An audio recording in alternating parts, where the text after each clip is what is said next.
नमस्कार, मैं शंभू कुमार सिंह और आप देख रहे हैं नेशनल दस्तक का फेसबुक पेज। आज की सबसे बड़ी खबर है मनीष सिसोदिया की गिरफ्तारी, उसके बाद पुलिस रिमांड। सोचिए, पूरी पार्टी सड़कों पर है, सोशल मीडिया, ट्विटर, फेसबुक पर ट्रोल किया जा रहा है बीजेपी को, नरेंद्र मोदी को कि यह राजनीतिक गिरफ्तारी है। हो सकता है सच हो, टीवी अखबार दिखा भी रहा है, लेकिन आप कल्पना कीजिए इस देश में जब नरेंद्र मोदी आए हैं तो तीन बड़ी घटनाएं हुई है। एक, सोनिया गांधी और राहुल गांधी को ईडी ने बुलाया। दूसरा, मनीष सिसोदिया की गिरफ्तारी हुई। ये तीन सवर्ण नेता हैं जिन पर अभी तक इनकम टैक्स, ईडी, सीबीआई का शिकंजा कसा है। पूरी पार्टी खड़ी है मनीष सिसोदिया के साथ, मीडिया आधा खड़ा है मनीष सिसोदिया के साथ, आधी मीडिया, सवर्ण मीडिया, मनु मीडिया खड़ी थी राहुल और प्रियंका के साथ। लेकिन आप कल्पना कीजिए, मैं एक दूसरा बात कहना चाह रहा हूं आपको, दूसरी बात, लालू यादव, यही मनीष सिसोदिया, अरविंद केजरीवाल पर्ची लेके घूमते थे कि कौन चोर है कौन ईमानदार है। सारा ज्ञान इन्हीं को था, न कोर्ट थी न कचहरी थी। अब जब गिरफ्तारी हुई है, कोर्ट तय करेगा कि कौन चोर है कौन ईमानदार है, लेकिन इन लोगों ने क्लीन चिट दे दिया है। लेकिन सोचिए, क्या लालू यादव के लिए कोई सड़क पर उतरा? क्या लालू यादव के समर्थक सड़क पर उतरे? क्या लालू यादव के परिवार ने कोर्ट कचहरी को माना कि नहीं माना? जेल हुई उनको, 3 बार के मुख्यमंत्री को जेल हुई। हेमंत सोरेन के पिता शिबू सोरेन को क्या हुआ? जेल हुआ। मुलायम सिंह यादव को क्या हुआ? उन पर केस चलाए गए। बीएसपी सुप्रीमो मायावती जी के साथ क्या हुआ? सालों साल केस चलता रहा। आज भी जाहे बगाहे उन पर छापे पड़ जाते हैं और लोग कहते हैं कि वो इसलिए चुप है क्योंकि उनको सीबीआई, इनकम टैक्स, ईडी का डर है। तो बहुजनों का मजाक उड़ाना, अब बहुजनों का सीबीआई, इनकम टैक्स का दुरुपयोग करना बहुजनों पर कितना आसान था। जगन मोहन रेड्डी को जेल में डाल दिया गया था जब कांग्रेस की सरकार थी। अगर मोदी ये सब पॉलिटिकल फायदे के लिए कर रहे हैं तो क्या पहले के जो, तो इसका मतलब है कि मायावती, अखिलेश यादव, तेजस्वी यादव, हेमंत सोरेन, शिबू सोरेन, सबके लिए पॉलिटिकल फायदे के लिए किया गया, कांग्रेस कर रही थी कांग्रेस के राज में। और आम आदमी पार्टी, बीजेपी को लाई कौन? आम आदमी पार्टी, अन्ना आंदोलन, तब ये लोग पर्ची लेके घूम रहे थे। उस समय लालू यादव इनके खिलाफ थे तो आप सब हंसते थे, मजाक उड़ाते थे। आज भी एससी, एसटी, ओबीसी माइनॉरिटी का चपरासी हो, चीफ जस्टिस हो, चीफ मिनिस्टर हो या राष्ट्रपति हो, इस देश में रोज विजिलेंस के छापे पड़ते हैं एससी, एसटी, ओबीसी पर। दलित, पिछड़ा, आईएएस, इंजीनियर, कलेक्टर, सब पर छापे पड़ते हैं और ये मीडिया चोर घोषित कर देती है और ये समाज भी उनको चोर मान लेता है। लेकिन देखिए, राहुल गांधी चोर नहीं है, उनके लिए कोई धरती का दूसरा इनकम टैक्स, ईडी आएगा। सिसोदिया चोर नहीं है, उनके लिए कोई धरती का दूसरा इनकम टैक्स, ईडी आएगा। लेकिन बहुजन नेता पर आरोप लगते ही बहुजन समाज उसको चोर घोषित कर देते हैं। और ये ब्राह्मण समाज का, जो ब्राह्मण टोली के जो ब्राह्मण पत्रकार हैं, वो आरोप लगते ही उनको बेईमान और करप्ट घोषित कर देते हैं। और रहा सहा कसर चपरासी से लेकर चीफ जस्टिस तक जो लोग बैठे हुए हैं वो पूरी कर देते हैं और बहुजनों को तो सजा भी मिल जाती है। मैं फिर कह रहा हूं, इस देश में जो कांग्रेस के पाप हैं, जो कांग्रेस के कर्म है, वो उसके सामने आ रहे हैं। और ये आम आदमी पार्टी, अगर लालू यादव मुख्यमंत्री थे और चारा घोटाला हुआ उनके राज में तो वो जिम्मेदार थे, तो अरविंद केजरीवाल क्यों जिम्मेदार नहीं? मैं ये सब बातें क्यों कह रहा हूं? मैं इसलिए कह रहा हूं कि इस देश में चपरासी से लेकर चीफ जस्टिस तक जाति के नाम पर फैसले होते हैं। मोदी जी जब से आए हैं तब से विपक्ष के नाम पर फैसले हो रहे हैं। जितने विपक्ष के नेता हैं सब पर रेड पड़ रहा है, सबको चूड़ी टाइट की जा रही है। लेकिन कांग्रेस के दौर में क्या होता था? सिर्फ एससी, एसटी, ओबीसी नेताओं पर।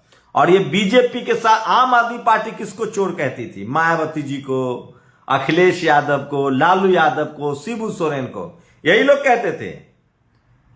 अरे आपकी गिरफ्तारी हुई है, कोर्ट तय करेगी आप ईमानदार है कि सही है। क्या लालू यादव ने कभी कहा कि कोर्ट गलत है, सीबीआई गलत है, इनकम टैक्स गलत है, ईडी गलत है? मैं इसलिए कह रहा हूं कि इस देश के 97% SC ST OBC Jat Gurjar Patel Maratha, अब तो राजपूत सिसोदिया भी चपेट में है। मैं इसीलिए कह रहा हूं इस देश को जब भी देखिए तो जाति के एंगल से देखिए।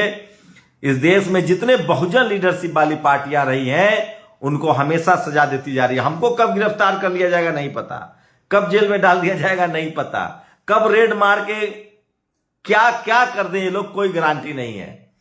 मैं इसीलिए कह रहा हूं कम से कम 97% लोगों को मैं कह रहा हूं कि जब तक आप college, university, media, judiciary, bureaucracy, business में भागीदारी नहीं होगी, संविधान लागू नहीं होगा। इसी अगर आज आपको लग रहा है कि सिसोदिया के साथ गलत हो रहा है तो लालू यादव के साथ भी गलत हुआ है, मायावती जी के साथ भी गलत हुआ है, शिबू सोरेन के साथ भी गलत हुआ है। ए राजा और कनी मोड़ी को इन्हीं लोग के कहने पर जेल में डाला गया था, तभी लोग सड़क पर बैठ के कानून बना रहे थे। आज जब अपने कर्म वापस आए हैं तो हाय तौबा मचा रहे हैं। सामना कीजिए ना सुप्रीम कोर्ट, हाई कोर्ट का।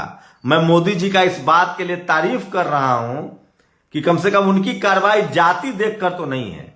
अगर वो बदले की भावना से भी कार्रवाई कर रहे हैं, जिसकी बहुत संभावना है, तो कम से कम वो पार्टी देख के करें। जो भी विपक्ष में सब पर कार्रवाई हो रही है, लेकिन कांग्रेस जाति देखकर कार्रवाई करती थी।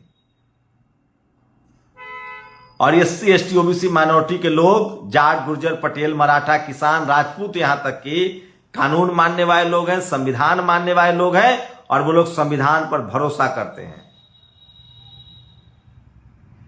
मैं इसीलिए कह रहा हूं कि इस देश में जब भी जेल में से लेकर अधिकारी हो, कर्मचारी हो, जस्टिस कर्नन, उनको जेल में डाल दिया गया।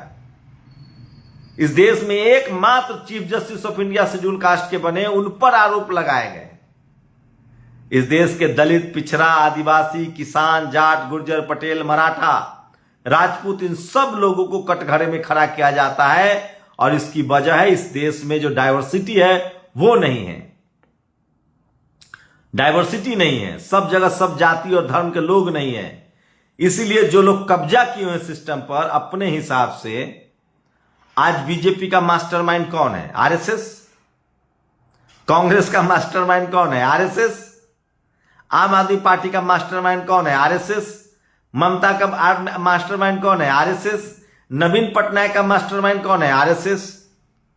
सब वहीं से होता है। ठीक उसी तरह से सपा, बसपा, RJD, JDU सबका मास्टरमाइंड कौन है? सामाजिक न्याय, सोशल जस्टिस। अब देर सवेरे लोग समझ जाएंगे।